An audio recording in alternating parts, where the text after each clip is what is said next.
Pterodactyl here, and today I'm going to give you an appetizer on this here Lawn Boy. I'm going to show you how the governor works and how you can adjust the engine speed in case you need to get some more RPM out of your Lawn Boy. So the first thing you're going to need to do is remove the flywheel. So 11/16 nut. You can take it off. If you got a plastic hammer, you lift up on the flywheel and you whack the end of the shaft. If you don't have a plastic hammer, put the nut back on till the nut and the top of the crankshaft are level, and then again lift up on the flywheel and give it a tap and it'll pop off. Now if you don't believe me, in the actual Lawn Boy manual, that's how they show you on how to remove it. Because I know some of y'all, that's not how you remove the flywheel, you gotta use a flywheel puller. No. And then you take the flywheel off, and here's your governor. This is the governor.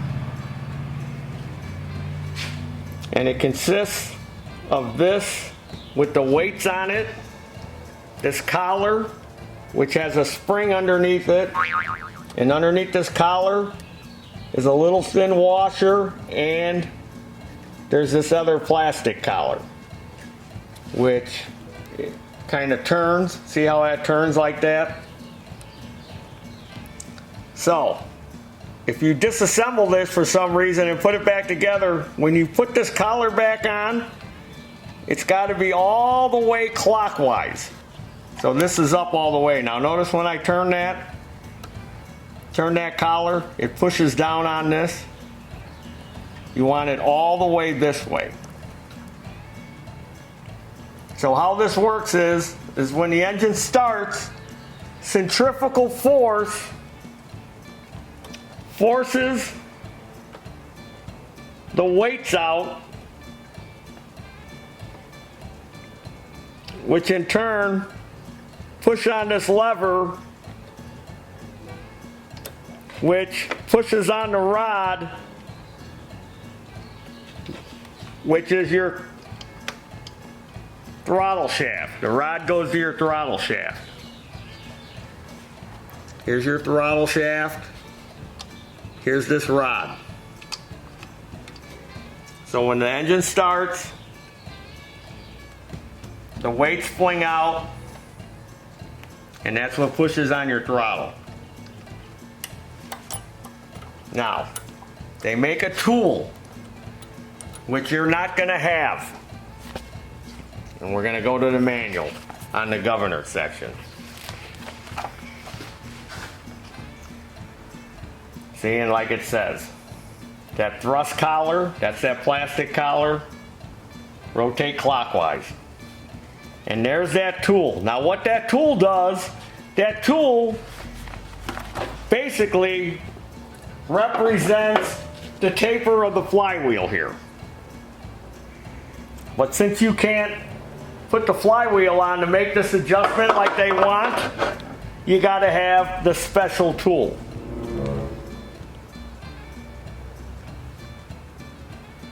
And then there's a measurement. Now this, on this specific D600 engine, they want a 1/16 of an inch. Well, you're not gonna have the special tool. So what the tool does is, like, the flywheel's on there, and then as you can see, the guy's holding this down with one hand, and then that tool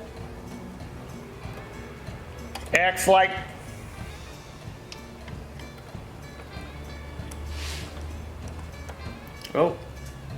see, I got it buggered up when I was moving the weights out. Alright, there we go. So that tool, when you push on there with this, and then you hold this down, that's going to give you that gap. But again, you don't have the tool. And then what they tell you to do to achieve that gap is to bend on this arm.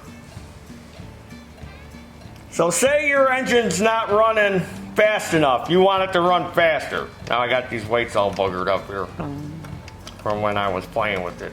There we go. I gotta lock them back in.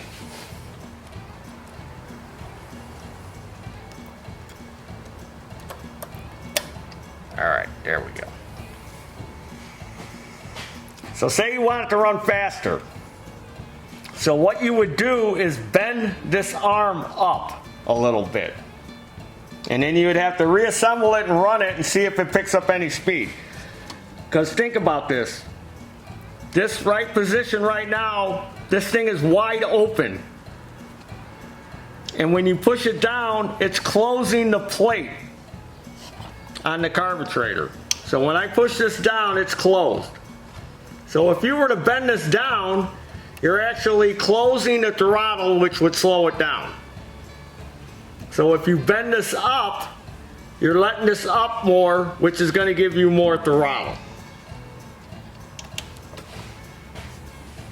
And like I said, if you don't have that special tool, you're not going to be able to put that gap in there, that 1/16 of an inch.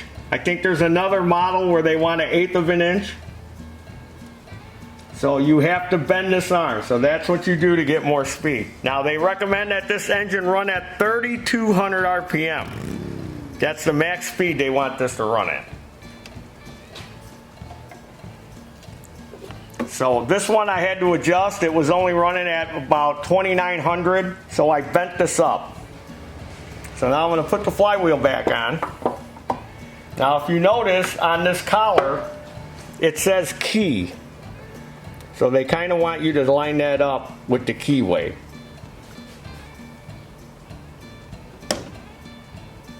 And then I'm going to put this back on. Now have the cameraman's going to watch over here. Now as I put the flywheel back on,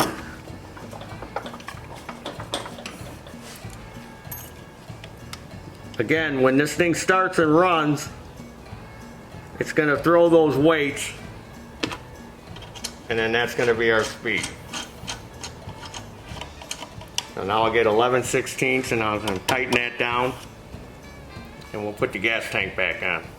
Here's a little Terrell tip for you. In case you got one of these old lawn boys and the screws that hold on the cover strip out, whether it's these screws here or the ones that hold the fuel tank cover on. I take my soldering iron or wood burner or whatever you got, and I burned a couple of X's in there. And then that kind of closes up the hole. So that screw will tighten down again when you go to put it in there. So there's a Terrell tip for you on how to fix those stripped out screws. So let's fire it up, fire it up, fire it up. Oh, shut up.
two speeds, these lawn boys, that low and that high in the back. So I got it real close, 33. A little faster, that's good. Ain't gonna hurt nothing to run a little faster. But that's what you gotta do. You gotta bend that thing up if you wanna get more RPM out of it. And there's your dinner. Woo! Lawn boy! Justin the Governor showing you how governor works. Get more speed out of it. So, subscribe to this YouTube channel, Terrell Fixes All. There's me in the middle. There's Slip Dog. There's my son Junior. Follow me, Facebook and Instagram with your lawn boys. See, I love my lawn boy. Go to our web store, buy some Terrell apparel, like this cool shirt I got. It says, "There's your dinner" on it. You can walk around like this. There's your dinner. There's your dinner. There's your dinner. And as always, there's your dinner. There's your dinner. There's your dinner. There's your dinner. Lawn boy! I wonder if they ever made a lawn girl.